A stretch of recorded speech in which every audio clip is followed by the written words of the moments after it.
चलिए आगे बढ़ते हैं और एक बहुत ही इंटरेस्टिंग कंपनी से बातचीत करते हैं। हम बात कर रहे हैं एनआईआईटी की। सपनेश लल्ला जी जो मैनेजमेंट है, अपने रिजल्ट्स के बारे में बात करेंगे। सीईओ एंड एग्जीक्यूटिव डायरेक्टर है, लेकिन उसमें रिजल्ट्स के अलावा भी काफ़ी इंटरेस्टिंग डेवलपमेंट्स हो रहे हैं और वो है कि उन्होंने अपने एक बिजनेस डिवीजन को डीमर्ज करने का प्रोग्रेस भी बताया है।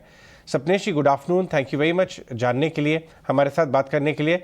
मैं आपको ये कहूँगा कि बहुत सारे फंड मैनेजर्स और पीएमएस मैनेजर्स आपकी कंपनी को बहुत क्लोजली ट्रैक कर रहे हैं, स्पेशली जो वैल्यू अनलॉकिंग आपने स्टार्ट की है। तो थोड़ा पहले इसके बारे में बात करते हैं कि ब्रॉड विजन क्या है। आप ये जो बिजनेस है जिसको आप डीमर्ज करना चाहते हैं, इसके अंदर क्या हाउस्ड है एग्जैक्टली और इसका पोटेंशियल क्या है, क्या बन सकता है जिसकी वजह से आपने वैल्यू अनलॉकिंग का ट्रिगर अभी प्रेस किया और आप ये प्रोग्रेस कर रहे हैं इस प्लान पे। तो थोड़ा एक्सप्लेन करें अगर शेयर होल्डर्स के लिए। जरूर। तो आपने बराबर बोला, हमने काफी सिग्निफिकेंट अनाउंसमेंट किया है। बोर्ड ने ये रीऑर्गेनाइजेशन प्लान अप्रूव किया है। इस रीऑर्गेनाइजेशन प्लान से हम अपने दो business, skills and career business और कॉर्पोरेट लर्निंग ग्रुप, ये दो बिजनेसेस को दो अलग लिस्टेड कंपनीज में स्प्लिट करेंगे। स्प्लिट करने के लिए हमें जो कॉर्पोरेट लर्निंग ग्रुप है उसको हम एक एनआईआईटी की सब्सिडरी में पहले हाउस करेंगे और उसके बाद उसको डीमर्ज करेंगे। उससे क्या होएगा कि जो अभी एनआईआईटी है वो हमारा skills and career business represent करेगी और जो डीमर्ज्ड कंपनी रहेगी वो कॉर्पोरेट लर्निंग ग्रुप रिप्रेजेंट करेगी। दोनों बिजनेसेस हमारे are poised at a point where both of them have very significant opportunity in front of them. Talent is a top priority for all CEOs और talent के पीछे war चल रहा है globally और हमारे दोनों बिजनेसेस अपने तरीके से अपने कस्टमर्स को टैलेंट ट्रांसफॉर्मेशन के लिए सपोर्ट करते हैं। जो हमारा कॉर्पोरेट लर्निंग ग्रुप है जिसकी आपने बात की, जिसको हम अभी डीमर्ज कर रहे हैं, ये ग्लोबल बिजनेस है। इसके कस्टमर्स फॉर्च्यून 1000 कॉर्पोरेशंस है, multinationals. This business has shown over 20% growth year on year from a CAGR perspective और काफी कैश रिलीज करता है ये बिजनेस। जो हमारा स्किल्स एंड करियर बिजनेस है वो इंडिया और इमर्जिंग मार्केट्स में फोकस्ड है। ये बिजनेस डिजिटल ट्रांसफॉर्मेशन की स्किल्स। सिर्फ यही lines low. Sorry, I was just telling my please complete your point. या जो हमारा स्किल्स एंड करियर बिजनेस है वो इंडिया और इमर्जिंग मार्केट्स में फोकस करता है और पिछले क्वार्टर बहुत रोबस्ट ग्रोथ दिया और अभी रीस्टैब्लिश कर रहा है अपने आप को for leadership in the digital transformation business. So दोनों बिजनेस के सामने बहुत अच्छा ग्रोथ ट्रैजेक्टरी पॉसिबल है, बहुत अच्छा अपॉर्चुनिटी है और इन दोनों को अलग अलग करने से ये दोनों बिजनेस अपने कस्टमर्स पे फोकस कर सकते हैं और अनएनकम्बर्ड इन्वेस्टमेंट्स कर सकते हैं क्योंकि हमारा बैलेंस शीट काफी स्ट्रांग है। दोनों बिजनेसेस अपने लिए इन्वेस्ट कर सकते हैं ग्रोथ के लिए।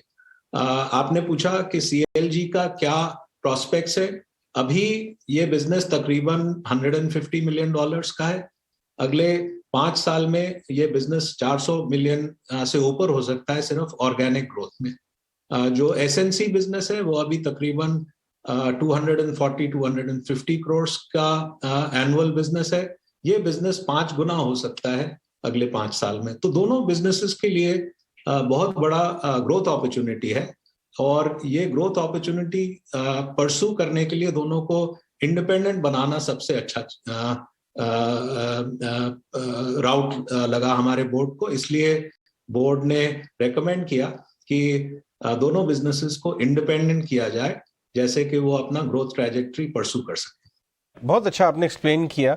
इनफैक्ट मैं अपने डायरेक्टर साहब से यही बोल रहा था कि आप आपकी जो डीमर्जर कमेंट्री है उसको चैनल पे चलाएं, बिकॉज उसी में सबसे ज़्यादा क्यूरोसिटी भी है आपका थॉट प्रोसेस समझने के लिए।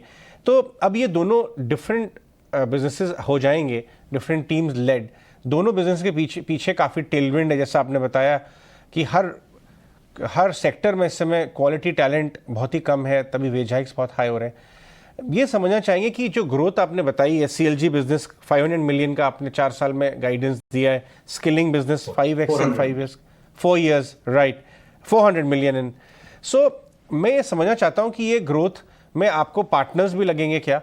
Are you in talks with partners in any of these two businesses, divesting a stake and getting a bigger partner, बड़ा एक्सपर्ट, या आपको इन्वेस्टर्स अप्रोच कर रहे हैं जो पार्टिसिपेट करना चाहते हैं आपकी इस मैसिव ग्रोथ में, और उनका कैपिटल और स्ट्रेटेजिक स्किल्स आपको काम आएगा बोर्ड को? इस तरह की बातचीत भी चल रही है क्या? अभी ये बातचीत नहीं चल रही है। हमारा बैलेंस शीट काफी स्ट्रांग है और हम समझते हैं कि हमारे एक्सपीरियंसेस को देखते हुए we are well poised to independently take advantage of the market opportunity. मेरे तरफ से एक आखिरी सवाल मेरे कोलीग्स भी पूछना चाहेंगे कि आप दोनों बिजनेसेस को क्या अलग तरीके से वैल्यू किया जाना चाहिए आपकी नज़र में? बाजार जो देखता है, क्योंकि इस समय कंपैरेटिव इंटेंसिटी भी खूब है, डिफरेंट बिजनेसेस को डिफरेंट वैल्यू, आपका क्या व्यू है इस पर? मैं आपके वैल्यूएशन की बात नहीं कर रहा, मैं मेथोडोलॉजी की बात कर रहा हूँ दोनों डिफरेंट बिजनेसेस को वैल्यू करने के। ये आपका सवाल बहुत अच्छा है। दोनों बिजनेसेस काफी फर्क है एक दूसरे से, जबकि काफी चीजें कॉमन है, जैसे कल्चर कॉमन है, ब्रांड कॉमन है, कस्टमर सेंट्रिसिटी का इथॉस कॉमन है, पर उसके अलावा बहुत सारी चीजें हैं जो काफी डिस्टिंक्ट और फर्क हैं दोनों बिजनेसेस में। दोनों बिजनेस अलग मार्केट को परस्यू करते हैं और अलग अलग ऑफरिंग्स और प्रोडक्ट्स हैं इनके, अलग गो टू मार्केट है। तो while culture is the same, but the offerings, market, ये काफी फर्क है। और एक बिजनेस जो कॉर्पोरेट लर्निंग बिजनेस है वो आउटसोर्सिंग बिजनेस है। उसमें मैच्योर मार्केट्स को परस्यू करता है, यूनाइटेड स्टेट्स और यूरोप। उसका 20% से ऊपर 20 to 25% ग्रोथ है, आगे का 20% से ऊपर प्रॉफिटेबिलिटी है। दूसरा जो बिजनेस है स्किल्स एंड करियर बिजनेस, इसकी हायर ग्रोथ अपॉर्चुनिटी है। अभी जैसे on a like to like basis, not including the acquisition, वो 60% YOY ग्रोथ है। आगे जाके भी इसका ग्रोथ रेट कॉर्पोरेट बिजनेस से बेटर है। और पर जैसे कॉर्पोरेट बिजनेस आउटसोर्सिंग बिजनेस है, कैश रिलीज करता है, जो स्किल्स एंड करियर बिजनेस है अभी जिस वॉल्यूम पे है उसमें कुछ इन्वेस्टमेंट का जरूरत होएगा, जैसे कि उसकी हाई ग्रोथ ट्रैजेक्टरी मेंटेन हो सके। तो दो अलग अलग बिजनेसेस हैं, और जब ये डीमर्जर अप्रूव हो जाएगा, रीऑर्गेनाइजेशन अप्रूव हो जाएगा NCLT से, तो कुछ पीरियड होएगा जिसमें वैल्यू डिस्कवरी होएगी, जिसमें जो इन्वेस्टर्स हैं वो डिसाइड कर सकते हैं कि कौन सा बिजनेस उनको ज्यादा पसंद है। कुछ इन्वेस्टर्स आउटसोर्सिंग बिजनेस को ज्यादा पसंद करेंगे, कुछ बिजनेस हाई ग्रोथ बिजनेस को ज्यादा पसंद करेंगे। तो एक बार ये रीऑर्गेनाइजेशन अप्रूव हो जाएगा, उसके बाद there will be a period of rediscovery, जब इन्वेस्टर्स जो हाई ग्रोथ बिजनेस में आना चाहेंगे वो स्किल्स एंड करियर्स बिजनेस को चाहेंगे, जो मैच्योर कैश रिलीजिंग बिजनेस को चाहेंगे वो कॉर्पोरेट बिजनेस की तरफ आएंगे।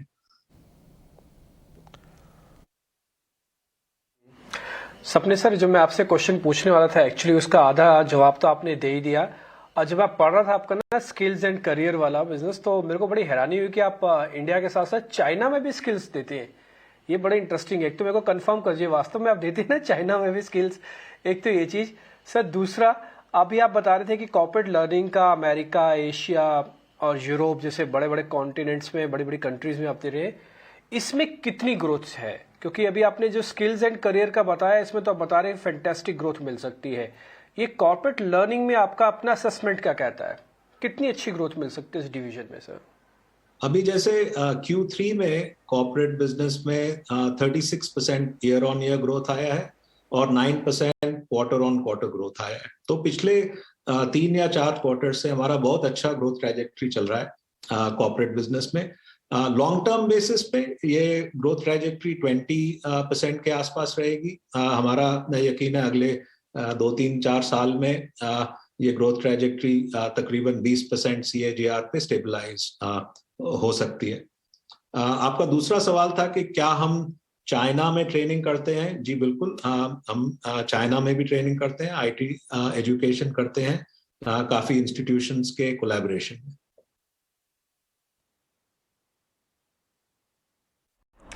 बिल्कुल Sapnesh ji, good afternoon. Mansi this side and many congratulations on posting positive set of numbers, दमदार यहाँ पर नतीजे, और जिस तरह से आप अपने कारोबार विस्तार के प्लान्स अभी हमें समझा रहे हैं, it's really good to hear about all of that. लेकिन एजुकेशन सेक्टर की अगर पर्टिकुलरली बात करें, खास तौर से क्योंकि बजट एक इम्पॉर्टेंट इवेंट है जिसे हम सब अब जल्द से जल्द देखने वाले हैं, सेक्टर स्पेसिफिक एक्सपेक्टेशंस आपकी क्या हैं और क्या लगता है बेसिकली अपस्किलिंग इनिशिएटिव्स क्या होंगे बजट में इस सेक्टर को ध्यान में रखते हुए, इस सेक्टर को मद्देनजर रखते हुए? देखिए, सारे सेक्टर्स में बहुत ग्रोथ अपॉर्चुनिटी है and the government in unleashing skills so that जो मैन्युफैक्चरिंग का आत्मनिर्भर प्रोग्राम है, जो IT का एक्सपेंशन प्रोग्राम है, जिसमें टैलेंट का इतना चोक पॉइंट है, वो उसको इंसेंटिवाइज कर सकते हैं इस बजट के थ्रू।